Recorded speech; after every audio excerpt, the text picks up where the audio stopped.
اللهم صل على محمد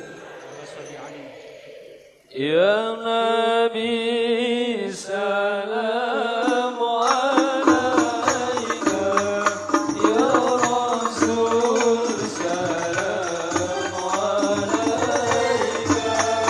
يا حبيب سلام عليك صلوات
Muhammad. Hadirin disilakan duduk kembali. Kepada beliau Gus Reza waktu kami haturkan.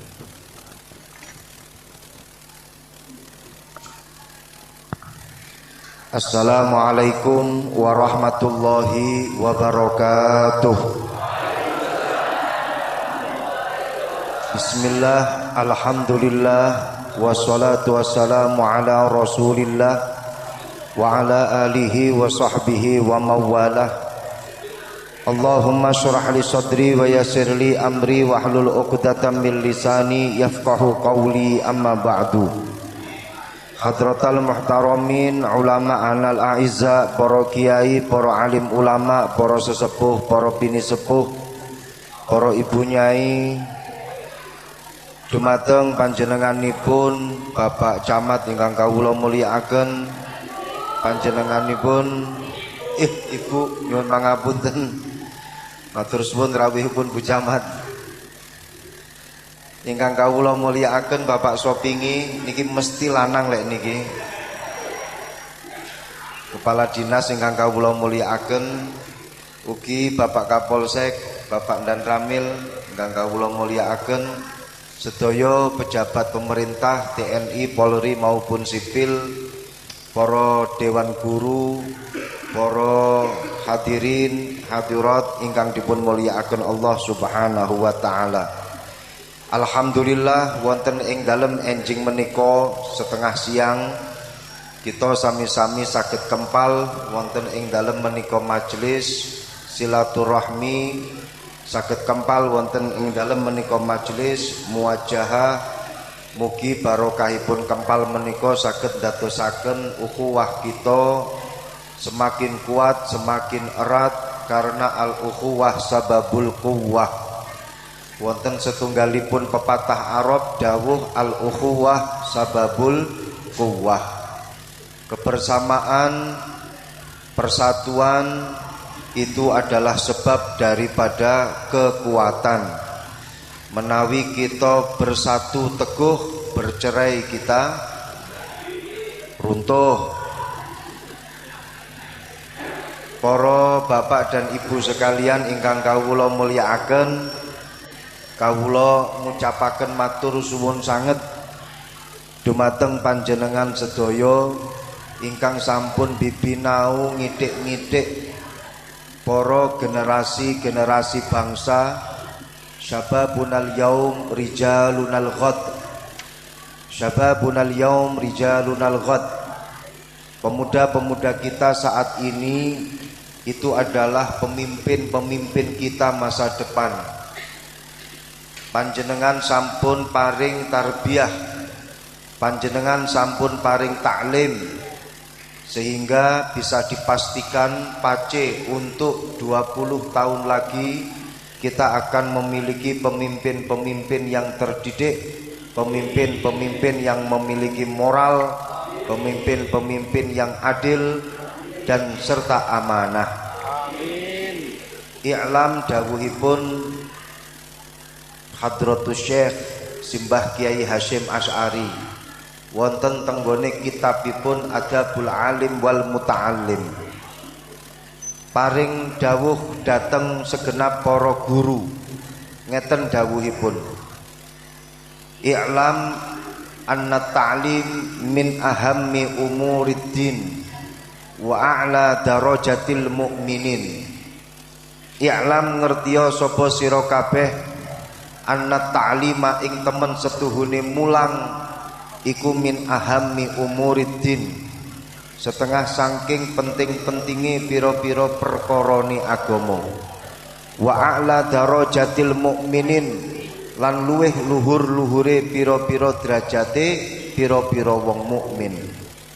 Wonten tenggone kitab mriku Hadratus Syekh Mbah Kiai Hasyim Asy'ari mengingatkan kepada kita bahwa sing jenenge mulang atau memiliki profesi sebagai guru, sebagai ustadz, ingat itu adalah min ahammi umuriddin.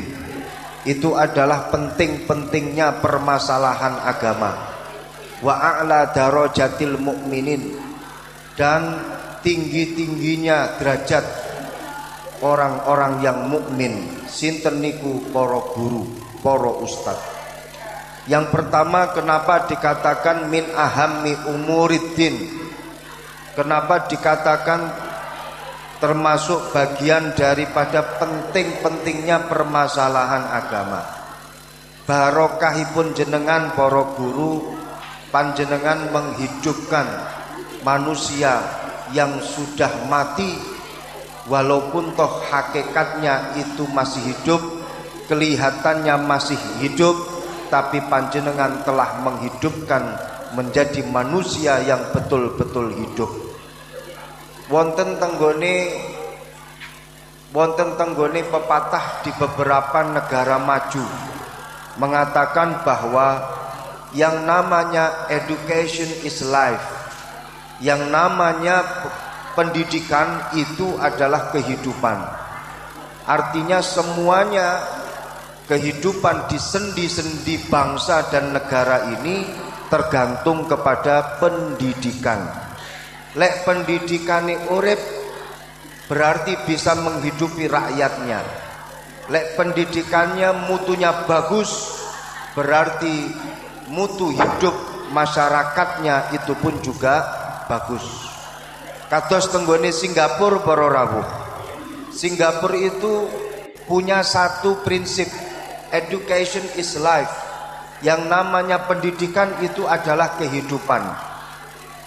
Perkara-perkara yang ada hubungannya dengan kehidupan ini digarap betul oleh negara-negara maju.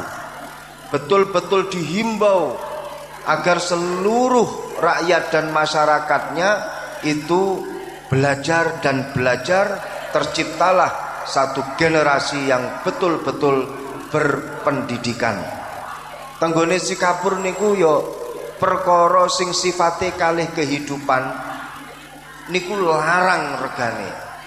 Makanya kalau kita lihat di negara-negara maju yang namanya kuliah itu cuman ada dua pilihan. Pilihan dari sisi pembiayaan. Yang pertama, kuliah di negara maju itu kalau tidak gratis alias scholarship atau beasiswa. Yang kedua, mahal dan mahal banget. Panjenengan kuliah di Oxford di Inggris itu satu semester bisa menghabiskan 500 juta. kalau dikuruskan di Indonesia. Panjenengan kuliah di Harvard University di Cambridge, Amerika, panjenengan bisa menghabiskan 300 sampai 400 juta per semester.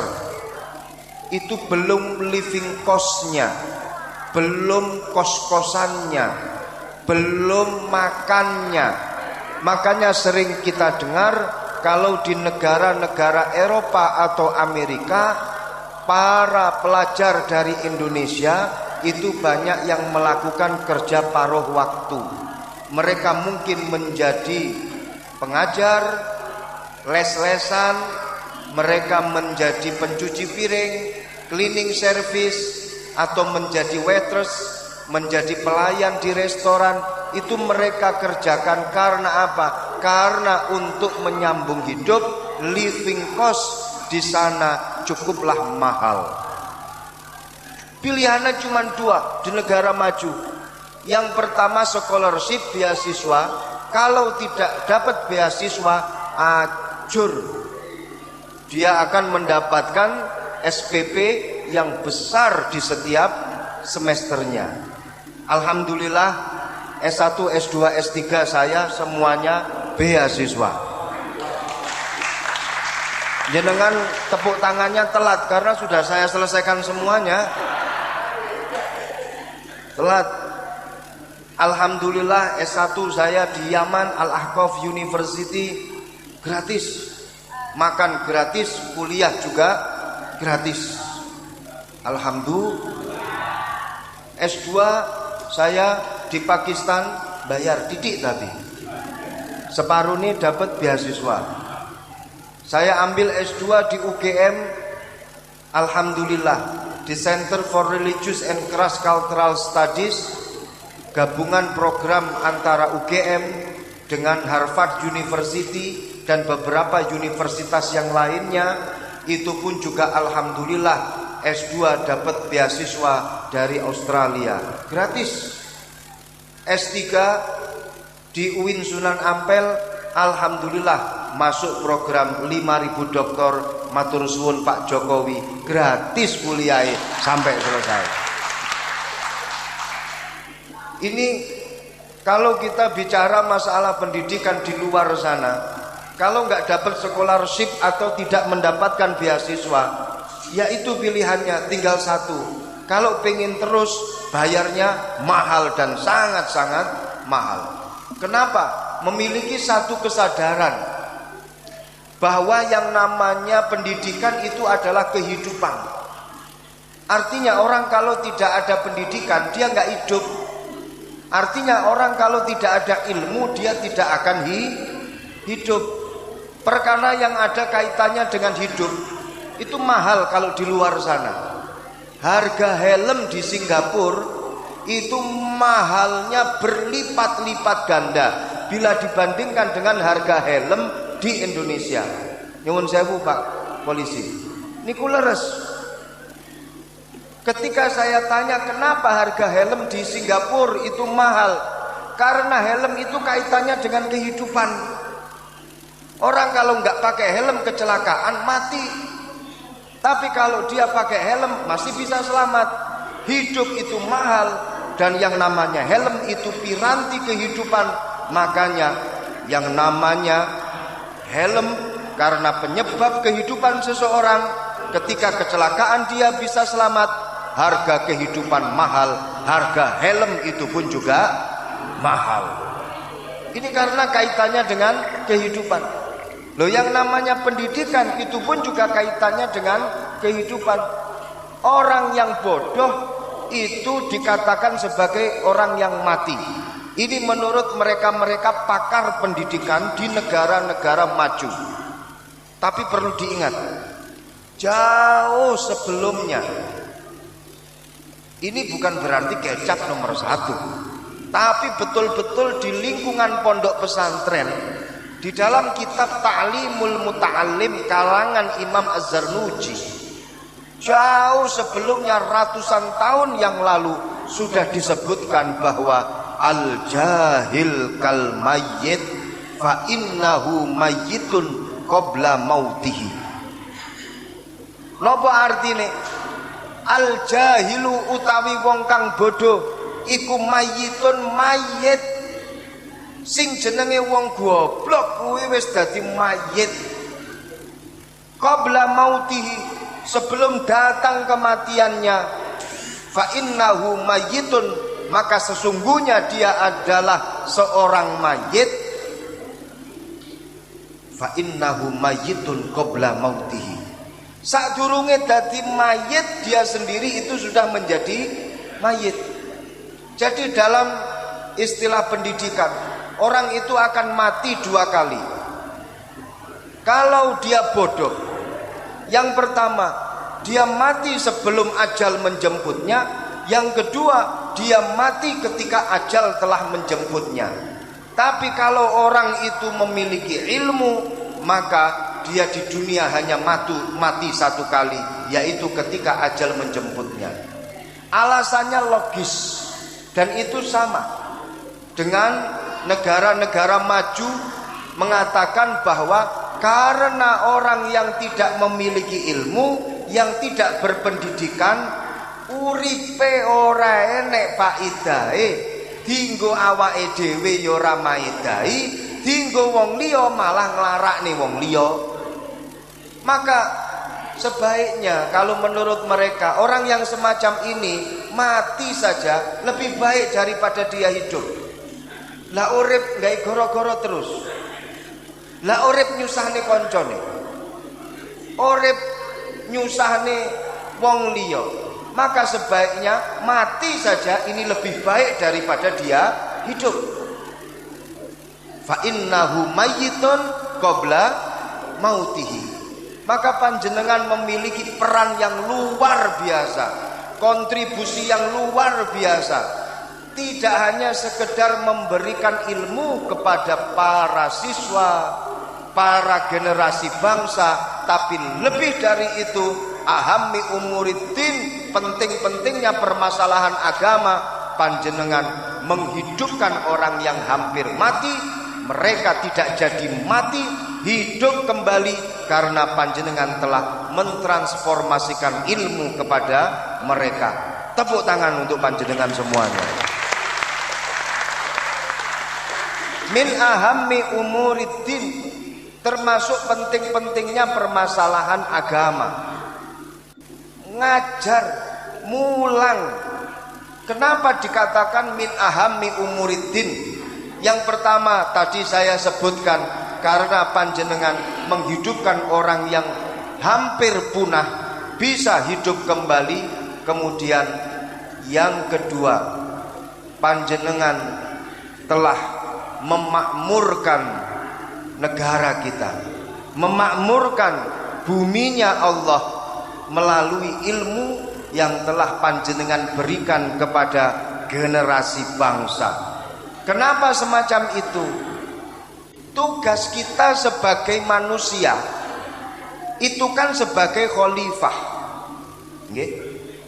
Khalifah itu secara umum dikatakan sebagai pengganti yang melaksanakan tugas.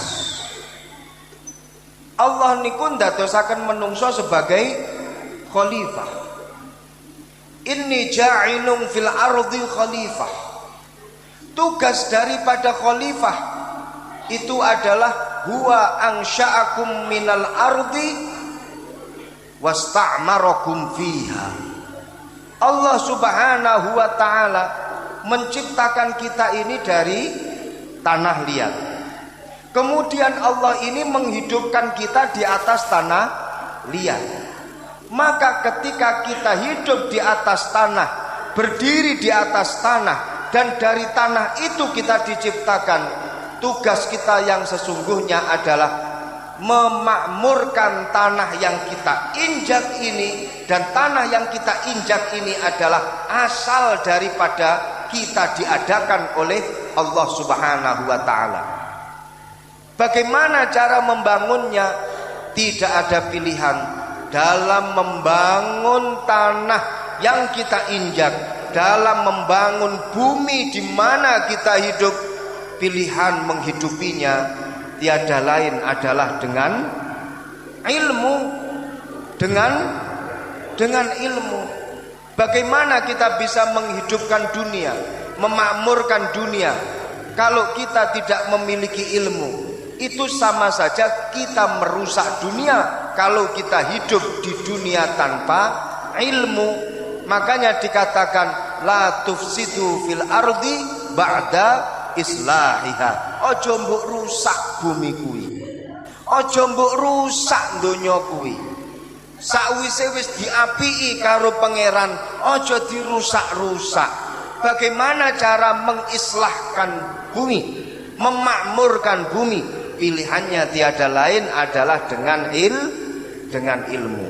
Maka dari itu, kalau panjenengan memiliki satu title pahlawan tanpa tanda jasa, jenengan tapi memiliki jasa yang luar biasa, jasa indan nas, jasa indallah, panjenengan memiliki derajat yang luhur.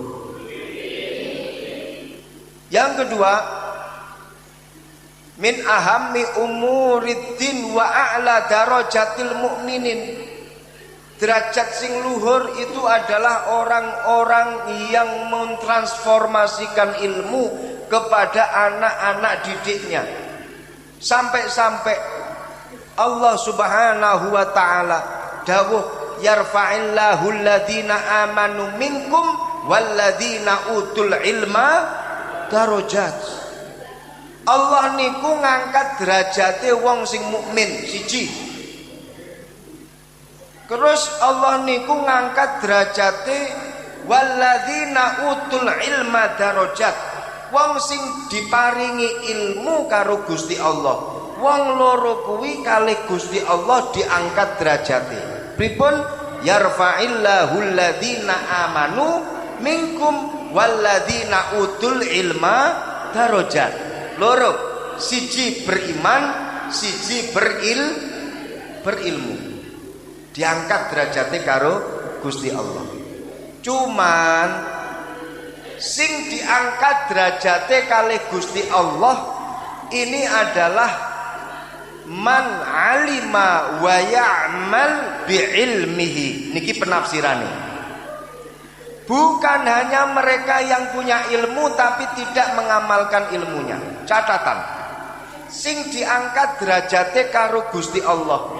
Yang dimaksud di dalam ayat ini yarfa'illahu alladhina amanu minkum walladzina utul ilma darajat, itu adalah wong sing duwe ilmu terus gelem nglakoni ilmune baru diangkat derajate karo Gusti Allah.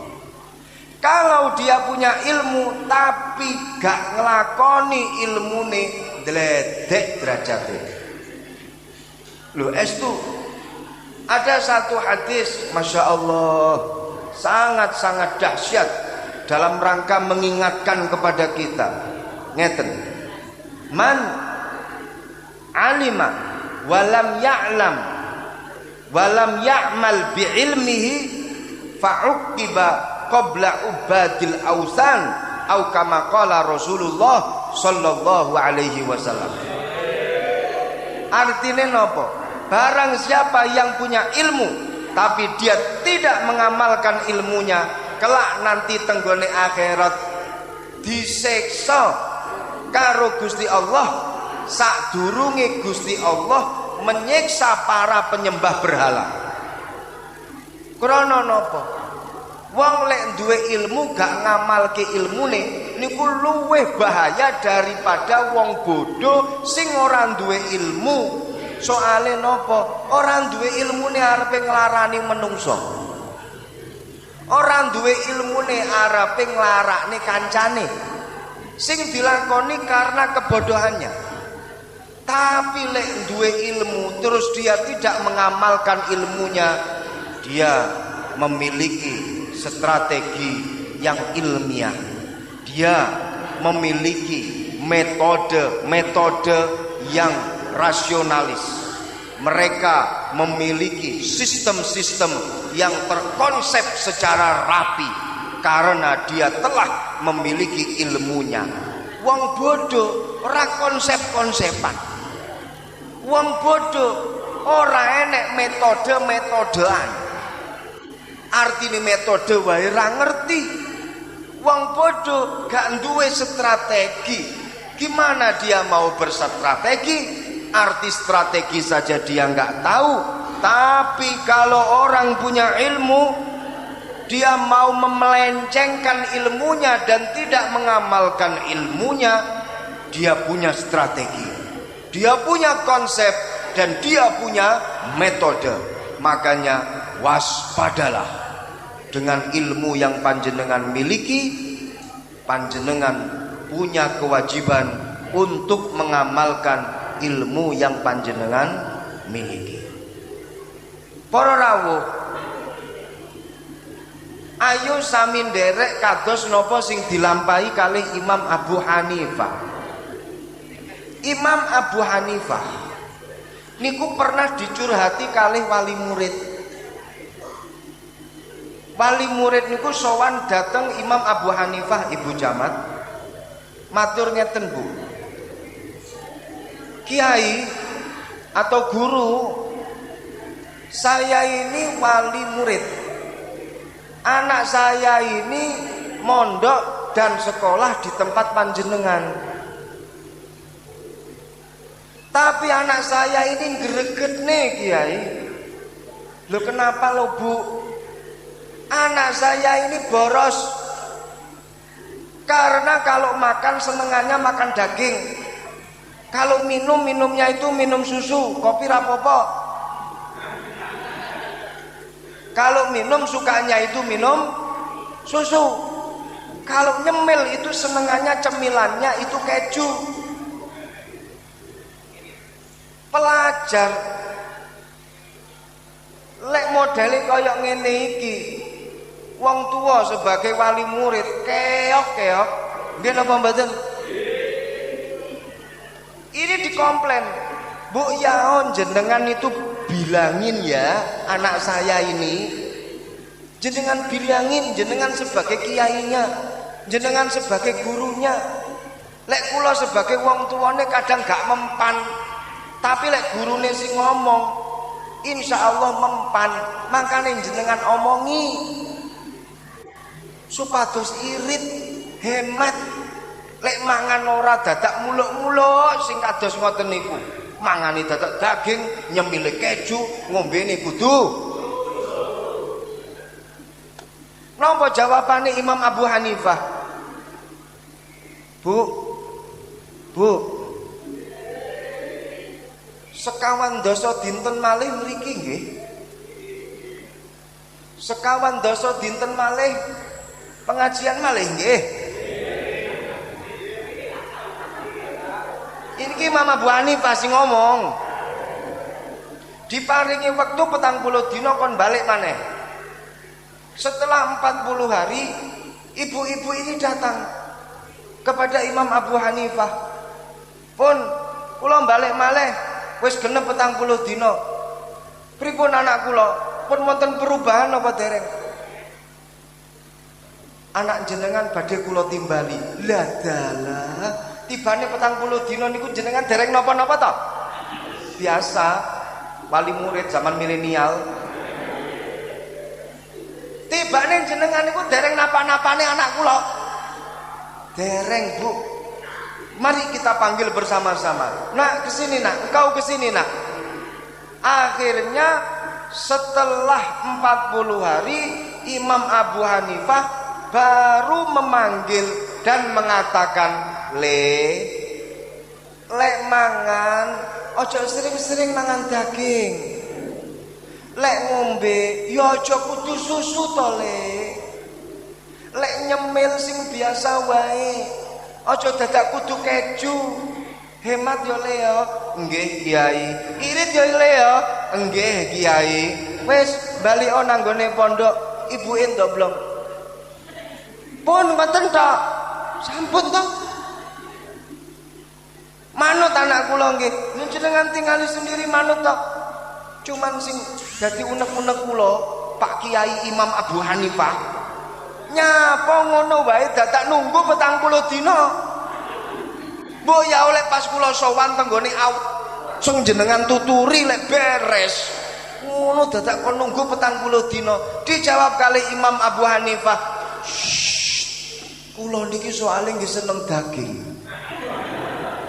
Kula lek ngombe yo senengane ngombe susu. Lek nyemil kula nggih soalé senenge nyemil keju. Pripun kula arepe ngomongi wong liya walaupun toh itu murid kula piyambak, sedangkan saya juga melakukannya. Kira-kira guru sakniki kados ngeten apa mboten?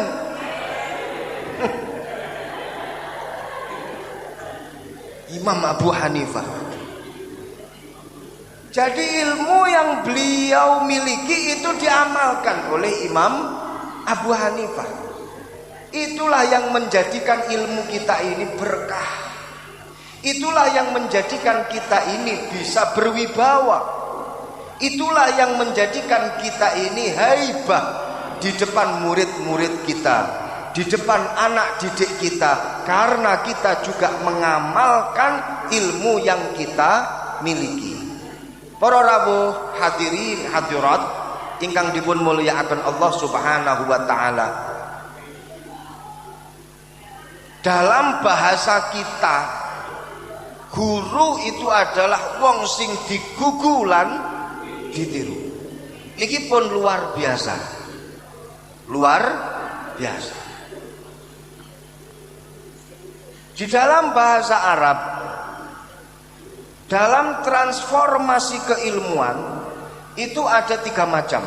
Jenengan catet niki mungkin mbok menawi metu tenggone ujian sertifikasi guru. Yang pertama ada istilah ta'lim. Napa? Ta'lim. Yang kedua ada istilah ta'dib. Napa? Ta'dib. Yang ketiga ada istilah tarbiyah. Napa? Kalau dalam istilah pendidikan di dalam bahasa Arab niki beda-beda.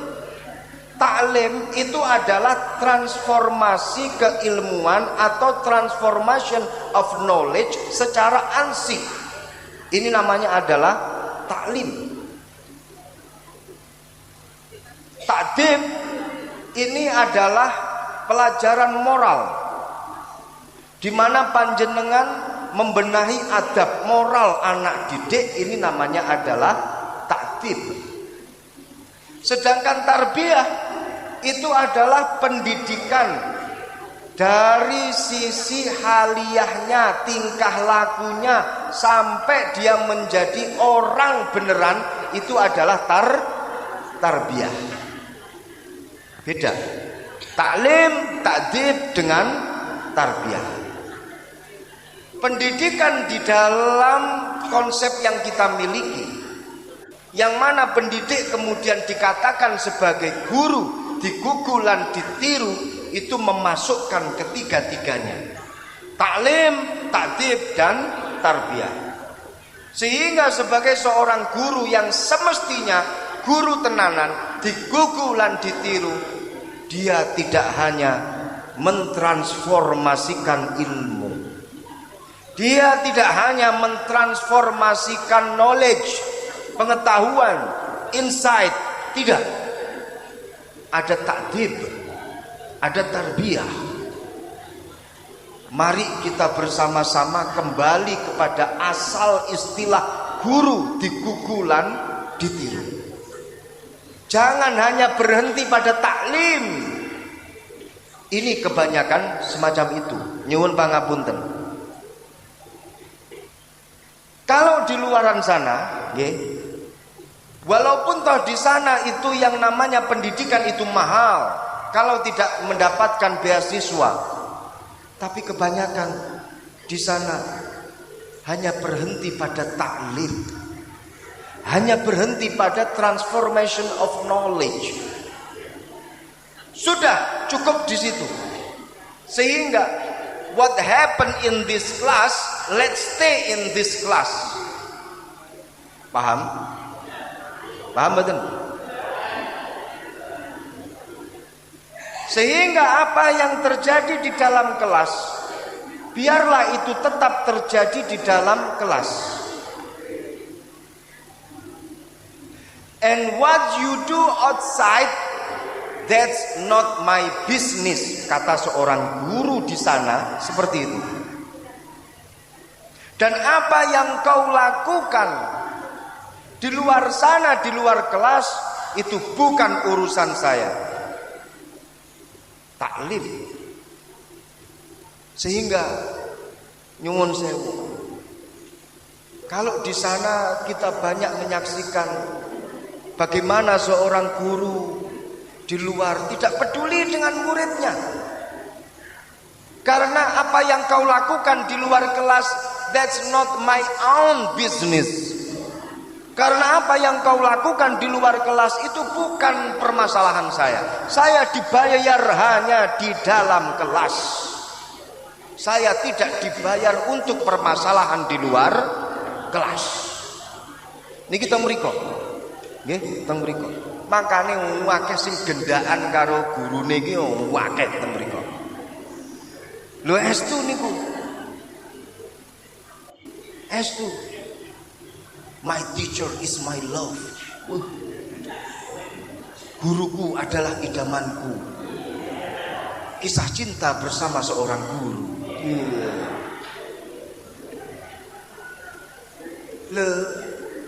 Di luar sana itu karena ada prinsip semacam itu. Sehingga setelah kelas selesai, mereka berpesta, pesta miras, bahkan pesta seks. Nyuwun pangapunten. Dilakukan oleh mereka. Karena mereka hanya berpegangan bahwa tugas saya ini hanya di dalam kelas. Di luar itu bukan urusan saya. Tapi beda kalau kita sudah diterapkan istilah guru. Digugu lan ditiru.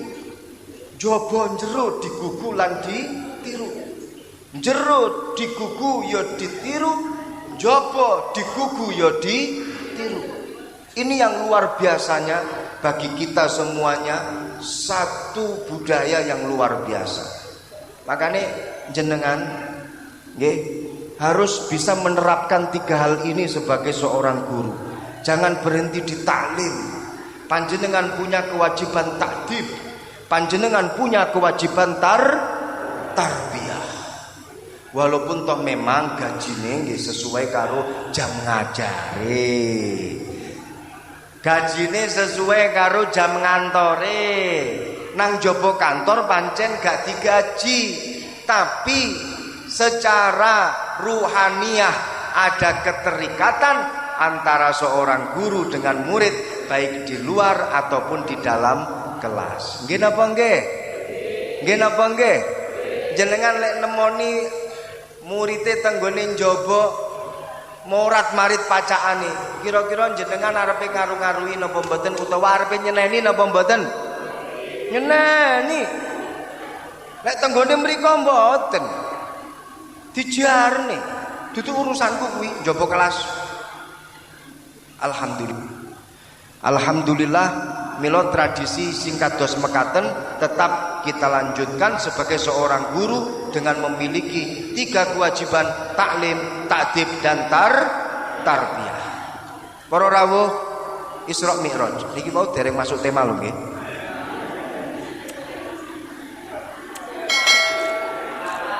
Nggih to, temane napa? Jadi yang baru saya sampaikan itu prolog untuk masuk pada tema yaitu Isra dan Mi'raj.